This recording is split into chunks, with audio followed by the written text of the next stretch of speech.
Welcome to the virtual tour of Natec, where we basically visit the most important players in the solar market in Europe. Today I'm talking to Frank Eilebrecht, Sales Director at SMA Benelux. And Frank, welcome. Thank you, Vincent. Hey, it's wonderful to talk to you because, I mean, 2020 was a very intense year. It was a very intense year with COVID. And on the same time, you had a more intense working relationship together with Natec. What happened in that year? Well, thanks for asking. But 2020 was in many ways very challenging, of course, with COVID, where everybody knows all the influences and where the market in general suffered. But I think the solar industry did very well. We're on the good side with renewable energy, and there's a lot of focus also from the European Union. When it comes to SMA, besides all the challenges that we had, we were able to enlarge our sales team with 2 key account managers for the Dutch market, 1 additional key account manager for Belgium. We opened a new subsidiary office in Utrecht in the Netherlands, just to be more close to the Dutch market.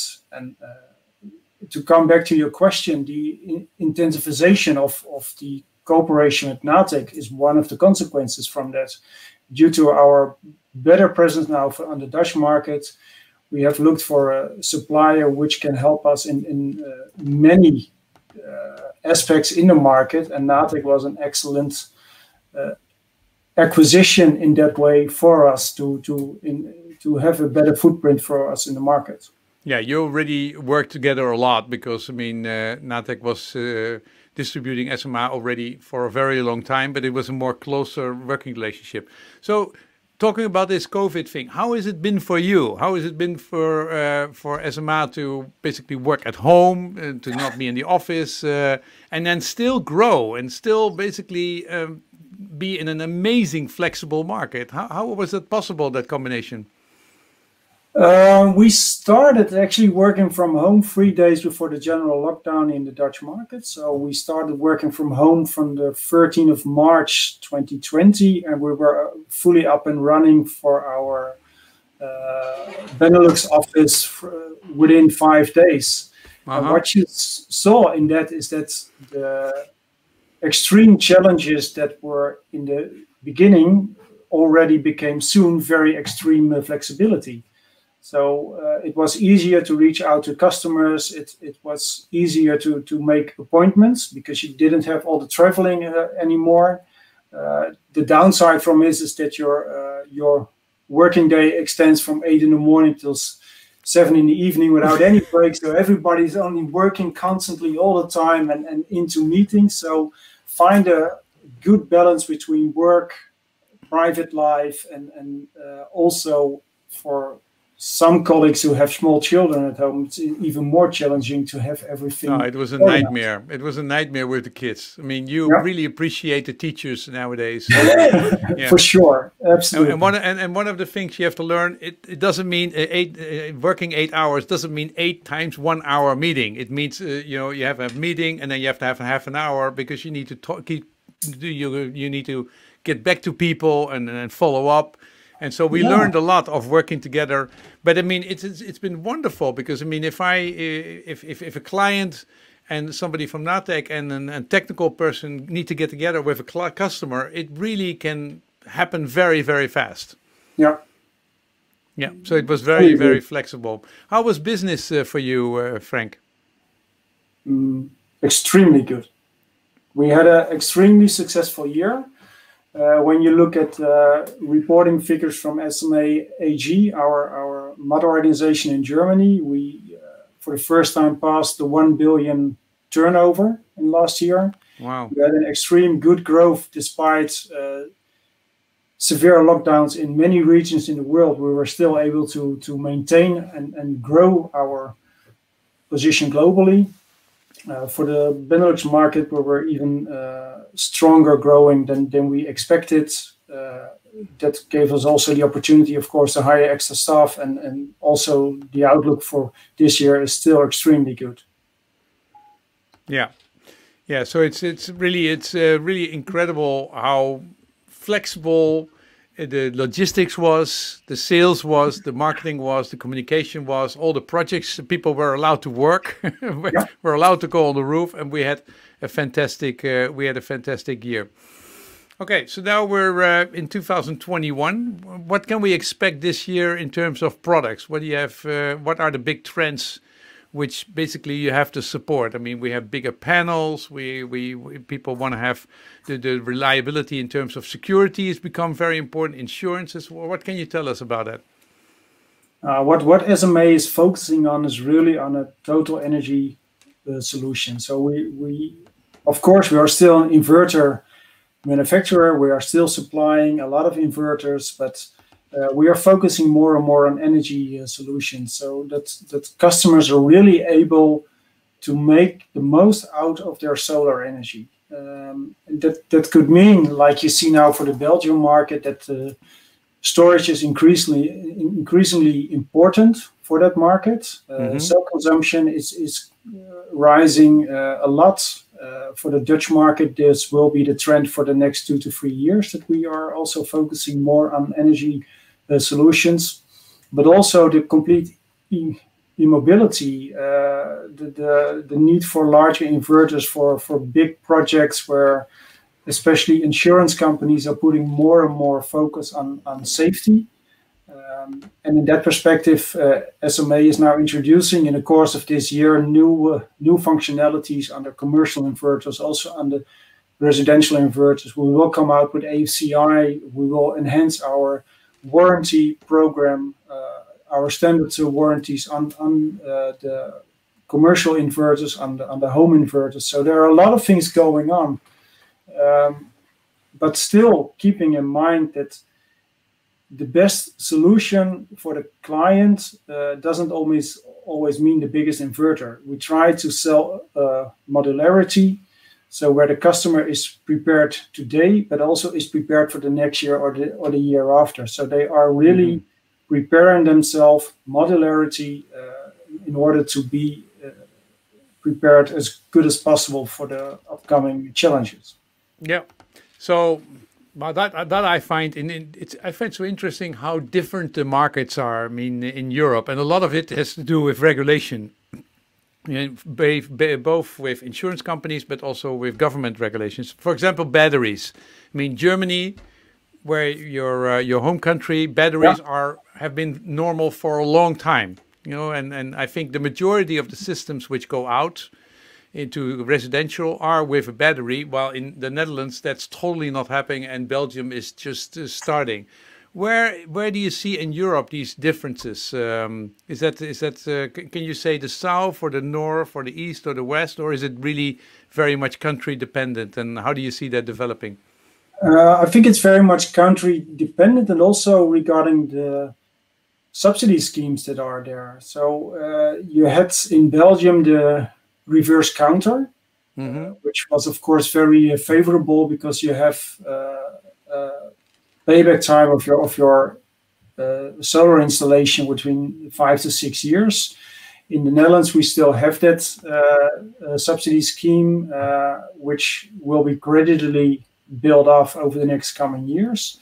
And in Germany, this subsidy was already much longer time. We also see the maturity in the German market, where Belgium is far ahead from the Netherlands, and the Netherlands is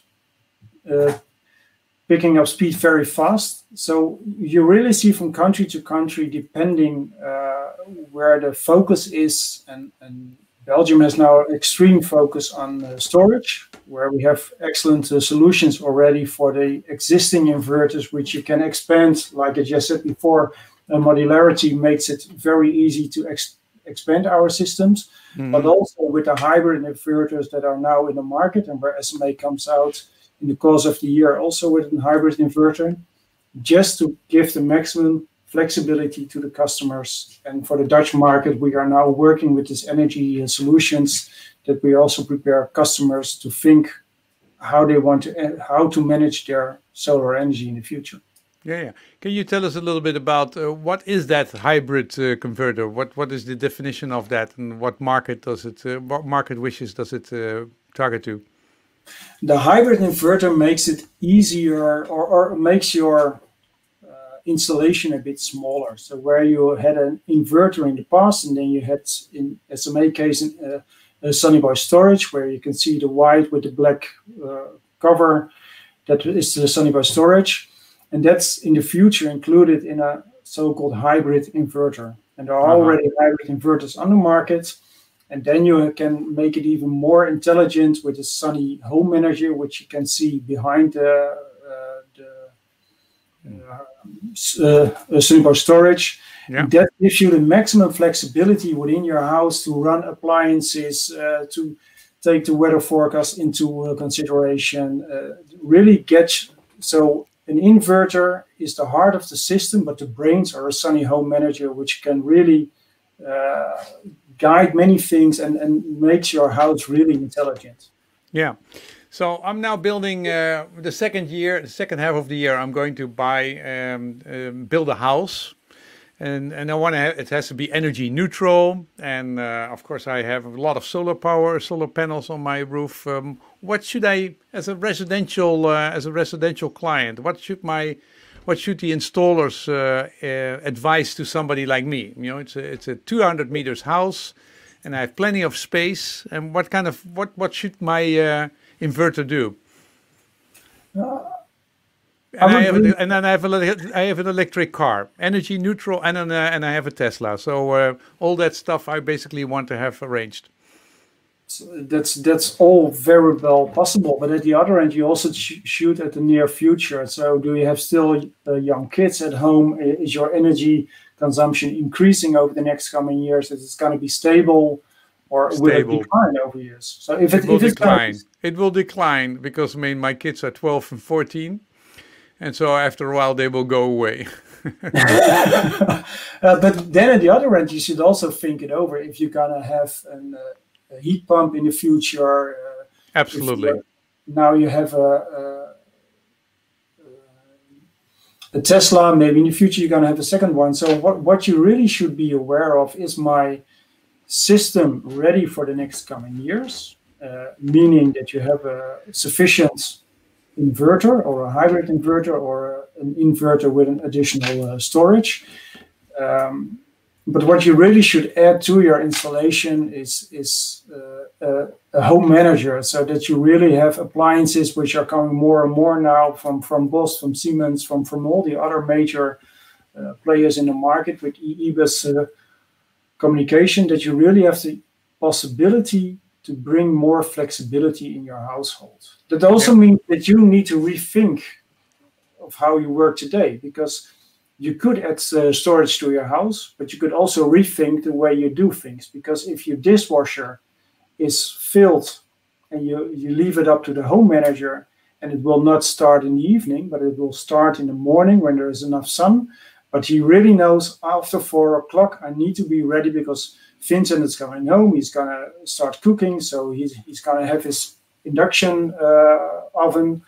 So what you really built into your house is the intelligence, and the intelligence takes over the basic things. So, and if you have too much solar power, in the future, it's not going to be beneficial to return it to the grid. No. So then you're going to have the overload of energy. You can put it in your heat pump, but you can also have your washing machine, your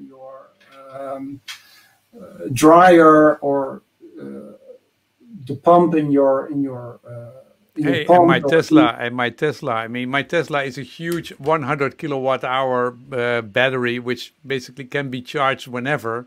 So I can use that a lot. So nowadays, I mean, if you, for example, are in the Netherlands, we don't have a lot of battery storage. Should I already buy an inverter which is ready for, which is a hybrid, which is ready for the battery? Or is it better to buy a second module later? If you're really gonna do new building, both can be beneficial. Why? Because a hybrid inverter, you have a one-time opportunity to buy your storage, and then it's fixed. So it's going to be 10 kilowatt hours of storage. What you can do with an extra inverter, like a Sunny Boy storage, is that you can have additional storage capacities in the future. So if you have now a 10, you have a possibility to add another 10 and another 10 in the future. So you have much more modularity, much more flexibility in order to be prepared for what might happen in the future, but you don't have to have all the investments at once. It's really growing with the needs or declining with the needs that you have. Okay. Hey, what do you expect of 2021? How will business be? And how will business be in the different markets if you compare the Benelux or the Netherlands or the other countries? If I split it in the Benelux, where I have the best overview, for Flanders, there's now extreme rush on batteries, and there's still a high run out from last year, where a lot of installations were they tried to install before the 1st of January. Mm-hmm. So the first quarter in Belgium will be expected a little bit slower because the market needs to settle down again and to cope with all the changes that they have done. The Dutch market will grow as it was. There's a lot of focus now on the SDE subsidy rounds. There are SDE subsidies who are running out now and need to be installed this year. There's a strong focus, not only from SMA, but also from the complete solar industry, to have more sun on roofs, on flat surfaces, like logistic centers. But there we need to be really taking into account what are the needs, what are the circumstances on the roof. Is it really allowed? Is there a good insulation? Is it a fire-safe insulation? And from 2023 and onwards, there will also be an enhanced focus on free field installations. So for now, there will be more focus, of course, on the residential and on the new buildings that are scheduled. There are some housing companies until 2030 who want to build 100,000 houses per year. So of course there is a strong focus, and they need to be energy neutral. Mm-hmm. But at the other hand, if we really want to have this climate agreements, if we want to meet them, we really need to look at sun on roofs and on commercial business buildings. Yeah.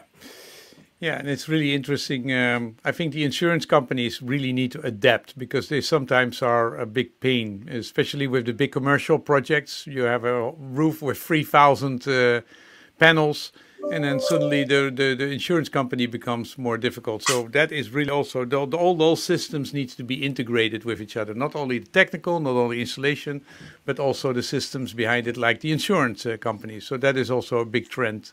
Yeah, the only tip that I can give there is, if you want to put solar on a commercial roof, take your insurance company from day one into the meetings. It will save you a lot of time, a lot of headache, and also a lot of discussion afterwards, where installations might not be insured, or if they are insured now, that in 2 years a new insurance company will just block it. And that's so important. From day one, speak to an insurance company and get them on board. They are not against it, but they just want to know which risk are they running into. Okay. Hey, so the market is going really well, and you're doing wonderful yourself. I mean, you started here 1.5 years ago, or less than 1.5 years ago. So you must have been having an incredible start to come here, immediately get COVID and a huge growth. What keeps you up at night? What is there anything worrying in the market at the moment? Well, I must say I sleep very well. So either it's so exhausting in the daytime that eventually you fall asleep at night. Now, what might be when you look at the business side, the availability of electronic components. If you look now for the car manufacturers like Audi and they have a huge problem, and that will influence the whole market. It's not so much that we fear products delay because we have too much questions. It's just if all components available in the market, and that's on the long term that might be a headache. Another thing is there is so much focus now on batteries, not only for the solar industry, but also for the car industry. So the availability of batteries will already notice an increased lead time on batteries. And if we really want to have this energy change, then batteries is one of the key components to have this secured for the future. Yeah, luckily we're also building hundreds of battery factories, and there's people. I mean, the market is reacting on the demand, so that is all very good. Well, Frank Ellenbrecht, Sales Director of SMA Benelux, thank you very much for sharing this outlook and the past. We really look forward to seeing you, hopefully in physical at Intersolar. Although this next July you won't be there because you will be in the south of France, I hear. But I will be enjoying the sun live, not through an inverter. That is a great way. Okay, see you next time. Thank you very much.